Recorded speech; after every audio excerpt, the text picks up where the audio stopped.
Today, ladies and gentlemen, we finished several disciplines in relation to faith counseling, and I hope you can see some insights why we need to refer to all these disciplines in our faith counseling.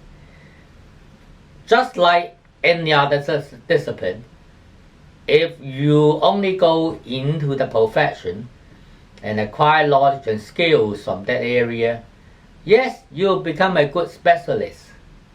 However, if you want to elevate your level up to a high end, then everybody, they have to have strong common sense.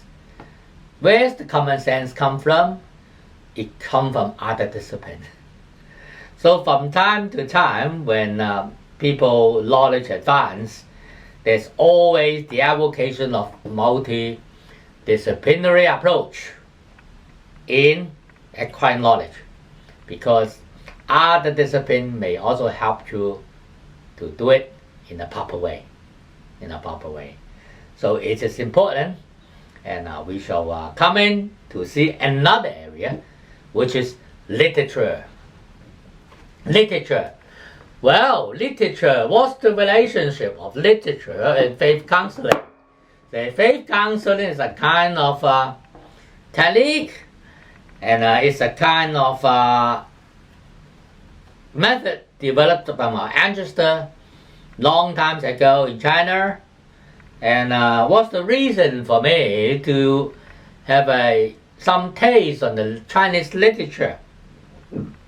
The reason is that if you look at some of the classics in faith counseling in China, then I can assure you, you may not be able to understand because of your level of literature, Chinese literature. Nowadays, our Chinese words, concept, sentences, structure, etc., they are the products. They are the product of a historical development in the last 100 years. So before that, in a Qing dynasty, before the 1911 revolution, it's called the Qing dynasty, and former to it is the Ming dynasty, and going backward, Song dynasty, Tang dynasty, etc. And going back to the Zhou dynasty 2000 years ago. All these written words, all the written publication, they are written in some classical way. Classical way meaning they are in classic Chinese literature. For example, this is Yi Jing. It is the product of the Zhou dynasty 2000 years ago. If you look at the Yi Jing and you look at the words inside, you may understand what they mean, because they're old in time, and they may mean different things, and they may mean several things with a word.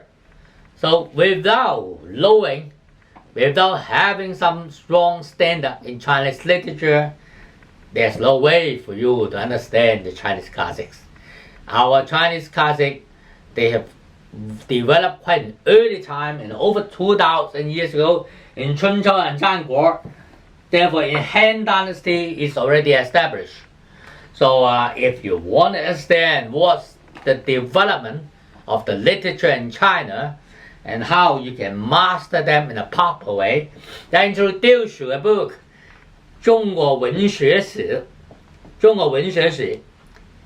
written by Professor Yip, and it introduces you how the Chinese literature developed from the ancient time up to the present.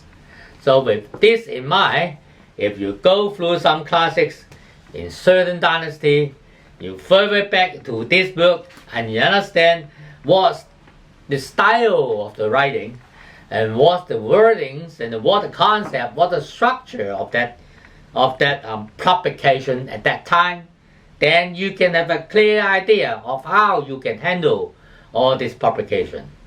Well, unless you want to be a naive fortune teller without due regard to the faith philosophy, faith publication, you simply go through some technique and then use the current language to express them. Otherwise, if you want to have a strong and in-depth and consolidated foundation of faith counseling, you better refer to some literature in China. Okay, so today we stop right here and let you know the literature, the development literature in China has already gone through 2,000 years and something. Right? So I stop from here and I'll see you next time for another topic. Thank you very much.